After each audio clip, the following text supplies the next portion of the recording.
Hello students. जैसा कि आपको मालूम है कि कक्षा 8 के लिए नई बुक्स रिलीज हो चुकी हैं। एनसीईआरटी ने नई बुक्स यहाँ पर रिलीज कर दी हैं, तो हम आपको उन्हीं के बारे में पढ़ाने जा रहे हैं। और आज हम पढ़ाने जा रहे हैं आपको कक्षा 8 के मैथ्स का पहला अध्याय ए स्क्वायर एंड ए क्यूब। अब स्क्वायर तो आपने दो तरीके से नाम सुने होंगे।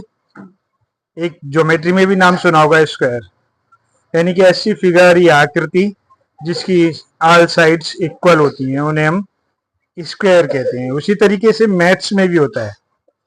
मैथ्स में क्या होता है, यदि हम किसी नंबर की उसी नंबर से गुणा करें तो वह जो संख्या प्राप्त होती है उसे उस संख्या का स्क्वायर कहते हैं। जैसे कि हमने 1 है और 1 में अगर हमने 1 की मल्टीप्लाई करी तो हमारे पास में 1 आता है। और इसी प्रकार यदि हमने 2 में 2 की मल्टीप्लाई करी तो 4 आता है। 3 में अगर हम 3 की मल्टीप्लाई करते हैं तो 9 आता है। ये जो नंबर्स हैं हमारे, ये हमारे स्क्वायर्स कहलाते हैं। तो अब आपको समझ में आ गए होंगे स्क्वायर्स क्या होते हैं। यहाँ पर आपको स्क्वायर और स्क्वायर रूट की डेफिनेशन आपको मिल रही है। क्या है? A number that can be expressed as a product of a number, यानी नंबर को नंबर से मल्टीप्लाई से जो प्रोडक्ट मिलता है with itself is called a square number, उसी को हम स्क्वायर नंबर कहते हैं, और सिंपली एज ए स्क्वायर। तो ये हमारे पास में स्क्वायर की डेफिनेशन है। और स्क्वायर हमें कम से कम हमें स्क्वायर याद होने चाहिए वो 30 तक, यानी 30 तक, 1 से स्टार्ट करके हमें 30 तक स्क्वायर याद होने चाहिए। वो हमें कब याद करने हमारे बहुत काम आएंगे, इससे कैलकुलेशन हमारी बहुत अधिक फास्ट हो सकती है। तो अब हम स्क्वायर नंबर पर आते हैं। स्क्वायर यानी 1, 1 इंटू 1, 1 स्क्वायर यूनिट। यहाँ पर जो स्क्वायर यूनिट की बात की गई है, ये यहाँ पर कि अगर हम 1 स्क्वायर यूनिट की बात कर रहे हैं तो 1 यूनिट की बात करते हैं। 1 यूनिट कौन सा है हमारे पास में? 1 यूनिट ये वाला हिस्सा, ये जो हिस्सा है हमारे पास में, ये 1 यूनिट है। लेकिन जब हम 2 स्क्वायर यूनिट की बात करेंगे तो यहाँ हम बात करेंगे 4 की, यानी कि हमारे पास में 4 नंबर आने चाहिए। ये 4 वो हम कहीं से भी ले सकते हैं, 4 यूनिट्स कहीं भी ले सकते हैं हम। ये 4 ले लो, चाहे ये वाली 4 ले लो, चाहे ये वाली 4 ले लो।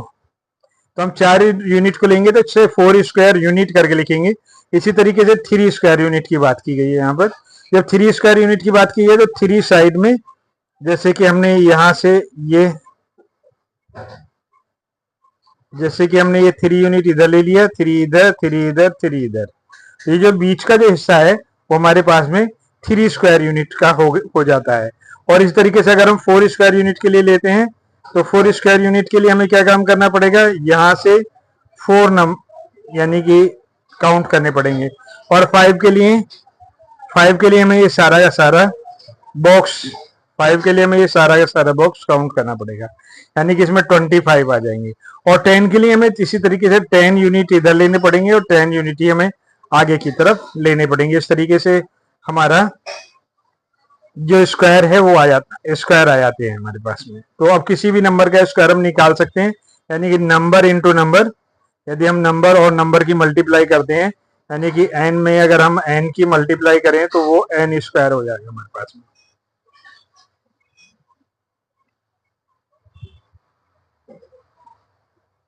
वो हमारे पास में n स्क्वायर हो जाता है। तो इस तरीके से हम किसी भी उसका वो निकाल सकते हैं। जैसे हमें 3 यहाँ 3/5 का स्क्वायर निकालने के लिए बोला है, हमने दोनों की मल्टीप्लाई यहाँ पर की। यहाँ पर हमने ये दोनों की मल्टीप्लाई की, यहाँ दिखाई दे रहा है आपको। और मल्टीप्लाई में जब हमारे पास में रेशनल नंबर होते हैं तो ऊपर की ऊपर और नीचे की नीचे मल्टीप्लाई करते हैं। तो 3 3 जाए हमारे पास में 9 हो जाएगा और 5 5 जाए 25 हो जाएगा। तो इस तरीके से हमारे पास 9/25 इसका आंसर आ जाएगा। इसी प्रकार 2.5 की मल्टीप्लाई करते हैं तो हमें 25 का अगर स्क्वायर याद है, अभी मैंने आपको कहा था कि आपको 30 तक स्क्वायर याद होने चाहिए, तो ये 2.5 का स्क्वायर याद करेंगे तो 25 का स्क्वायर 625 होता है। लेकिन यहाँ पर हमें डेसिमल दिखा रहा है 1 पॉइंट बाद में, लेकिन जब हम मल्टीप्लाई करेंगे तो 2.2, यानी कि दोनों अगर ये इस वाली स्थिति में अब हम देखते हैं तो 1 पॉइंट यहाँ है और 1 पॉइंट ही हमारे पास में यहाँ है। इस तरीके से हमें 2 पॉइंट के बाद में डेसिमल लगाना पड़ेगा, वो डेसिमल हमारा आएगा, इसका आंसर ये आ जाएगा। तो अब आपको यहाँ तक की स्थिति जो है वो समझ में आ गई होगी। तो ये है। अब जैसे कि मैंने अभी आपको कहा था कि हमें याद होने चाहिए, तो याद होने चाहिए, तो याद होने चाहिए। जैसे अब हमने करा यहाँ पे 6 का 36 और 7 का अगर हम करेंगे इसमें 7 का हमारे पास में आ जाएगा 49, 8 का हमारे पास आ जाएगा 64 और इसी तरीके से हमारे पास में 9 का आ जाएगा 81, फिर हमारे पास 10 का आ जाएगा 100 और फिर हमारे पास 12 का आ जाएगा 144। ये हमें याद होने चाहिए। 13 का 169, 14 का 196, 15 का 225। तो इस तरीके से हमें ये सारे सारे याद होने चाहिए और आप लिख लीजिए इन्हें और याद कीजिए ताकि हमारी कैलकुलेशन फास्ट हो सके, अच्छी हो सके। जब हम इस टेबल को देख रहे हैं तो हमें पता लग रहा है कि यहाँ पर कि ये 36,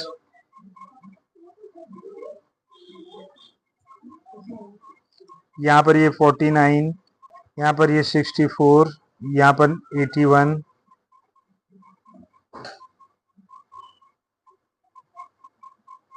और यहाँ पर ये 100। तो इस तरीके से जब हम देखते हैं तो सारी हमारी टेबल अगर हम ध्यान से देखें तो हमारे टेबल में कुछ पैटर्न बनता है, कुछ जो हमारे यूनिट्स नंबर है वो आते हैं। तो यूनिट्स नंबर जो हमारे परफेक्ट स्क्वायर हैं उसमें यूनिट्स नंबर आता है हमारे पास में 0,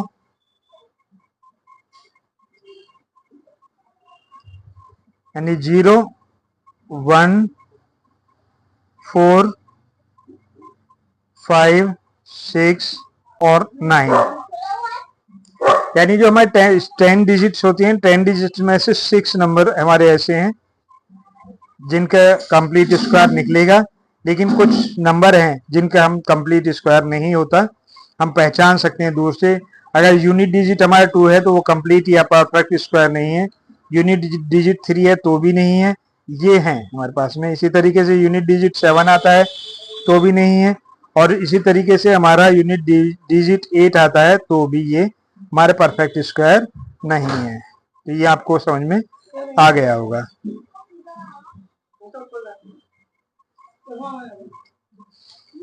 तो हमारे पास में पहली यही चीज निकल करके आई है कि अगर हम देख करके दूसरे दूर से पहचान सकते हैं कि 1 ये क्या कहना पास में 0, 1, 4, 5, 6 और 9 है तो ये परफेक्ट स्क्वायर हैं, और यूनिट डिजिट हमारे पास में या एंड नंबर जो हमारे पास में 2, 3, 7 और 8 है तो ये परफेक्ट स्क्वायर नहीं है। तो इस तरीके से हम स्क्वायर को पहचान सकते हैं, हमारे लिए बहुत आसान हो जाएगा। यहाँ आपको एक क्वेश्चन दिखाई दे रहा है, which of the following numbers have digit 6 in the unit place. तो 6 हम जो लास्ट का नंबर है जैसे 8 है उसका स्क्वायर करो तो 8 स्क्वायर 64, तो लास्ट डिजिट हमारी 4 आएगी, तो ये हमारे पास में नहीं है। ठीक है, 4 4 जा 16, यानी कि अगर हम इस 4 का स्क्वायर करेंगे तो ये 16 आता है। 16 में लास्ट डिजिट सही है तो 8 है, ऐसे 6 6 जा अगर इसका स्क्वायर करते हैं अगर हम तो ये 36 आएगा, यानी कि इसमें भी 6 है, इसमें भी आएगा हमारे पास में, इसका भी आएगा और इसका नहीं आएगा। तो इस तरीके से तुम पहचान सकते हो।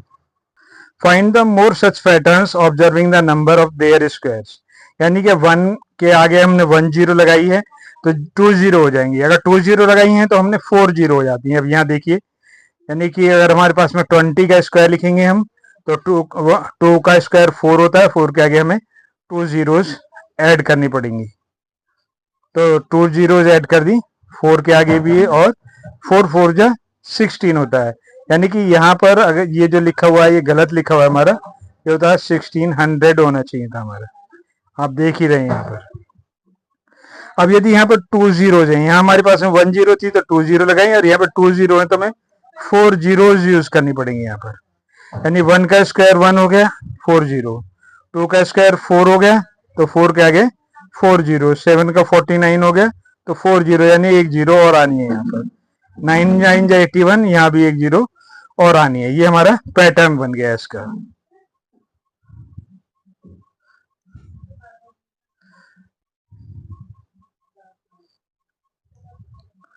अब perfect square and odd numbers, अब हम किस पर आगे, परफेक्ट स्क्वायर और ओड नंबर पर। जो हमारा हेडिंग है वो ये है, परफेक्ट स्क्वायर और ओड नंबर, ये हमारा अब नया हेडिंग है। परफेक्ट स्क्वायर का मतलब कितना होता है, जैसे 4 - 1 तो ये 3 हो गया, 9 - 4 यानी 5, 7 और ये 9। इस तरीके से हमारा एक पैटर्न बन जाता है। वो पैटर्न हमें क्या बताता है, वो पैटर्न बताता है कि 1, अगर हमारे पास 1 है तो 1 का स्क्वायर 1 होता है, तो सिंगल ओड, ठीक है, सिंगल ओड नंबर आ गया हमारे पास में। 4 हो गया तो 1 और 3 2, यानी ये 2 का स्क्वायर है।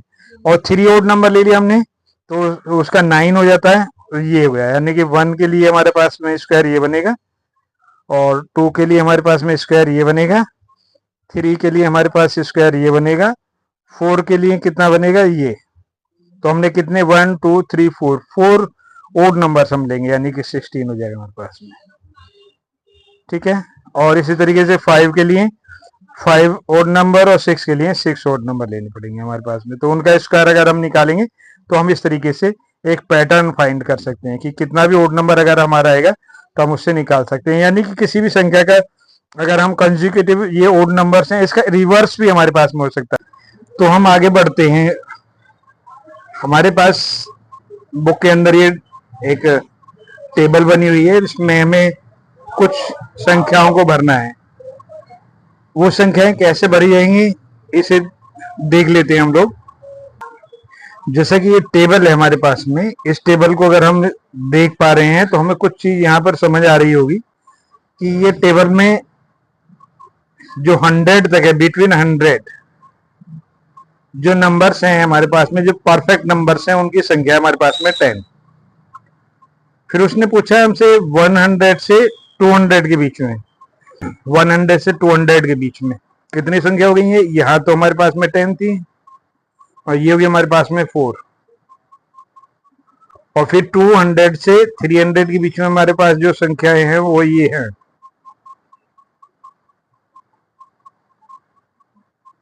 ये 3 है हमारे पास में। और फिर 300 से 400 के बीच में हम ये ले लेते हैं, ये भी 3 है। 400 से 500 के बीच में ले लेते हैं, तो ये 2 हैं हमारे पास में।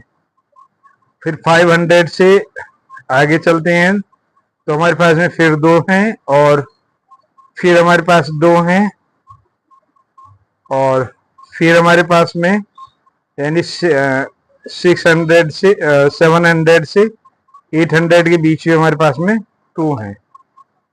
तो ये हमारे पास में है संख्याएं। और फिर हमारे पास 900 के बीच में, 800 और 900 के बीच में भी हमारे पास में 2 हैं। तो इस तरीके से हमारी जो संख्याएं हैं वो निकल करके आ रही हैं। तो अब हम इसे भर लेते हैं इसमें, 10 4 3 3 और फिर बाकी 2 2। हम यहाँ आ गए।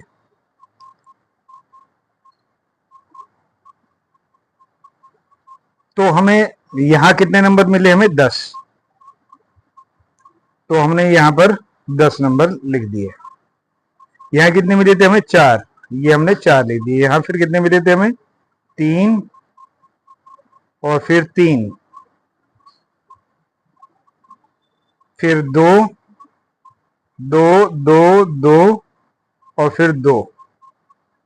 और यहाँ भी हमारे पास में 2 ही आएंगे जहां तक है, क्योंकि 900 से ऊपर अगर हम करते हैं तो 2 ही संख्या हमारी निकल करके आती हैं। तो इस तरीके से हमारी ये टेबल फिल हो जाती है, भर जाती है। क्योंकि अगर हम देखें तो 31 का स्क्वायर कैसे निकलेगा, ये 31 का स्क्वायर, तो स्क्वायर के निकालने के लिए हम यहाँ पर स्क्वायर निकालने के लिए हम यहाँ पर वैदिक मैथ का उपयोग करते हैं। तो थोड़ा सा इसमें बस माइंड लगाना है आपको। 3 का स्क्वायर यहाँ लिखेंगे 9 और ये स्लैश लिखेंगे यहाँ पर। फिर यहाँ पर इन तीनों की मल्टीप्लाई 3 1 और 2 की मल्टीप्लाई करेंगे। 3 1 जा 3 और 2 जा 6, तो यहाँ पर आ जाएगा हमारे पास में 6। और फिर हम 1 का स्क्वायर करेंगे तो हमारे पास में आएगा 1, 961। यानी कि एक ही नंबर हमारे पास में आ रहा है 900 और उसके बीच में। अगर हम 32 की बात करें कि 32 का स्क्वायर हमें निकालना है,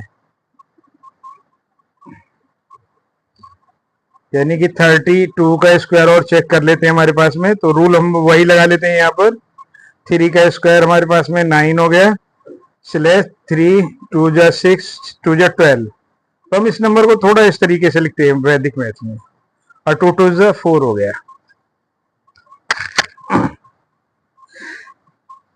2 2 जा 4 हो गया। तो जो हमारा नंबर निकल करके आएगा वो निकल कर आएगा 9 2 10 10 24, जो इसका आंसर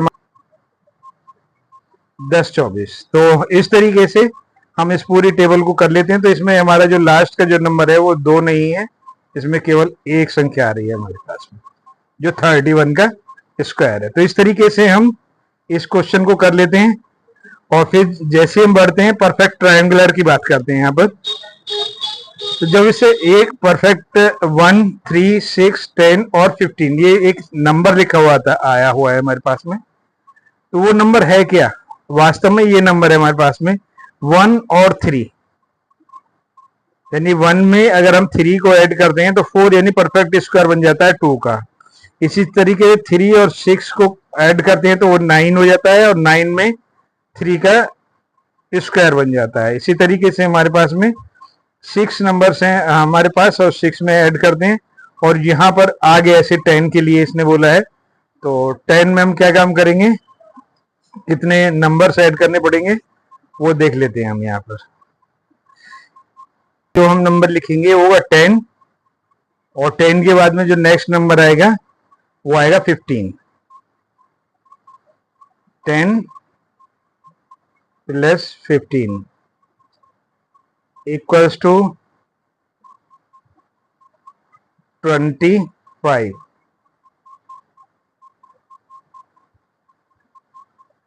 यानी कि 25। तो ये हमारे पास में नंबर आएगा। तो इसमें हमें 5 5 करके पॉइंट्स इसमें रखने पड़ेंगे।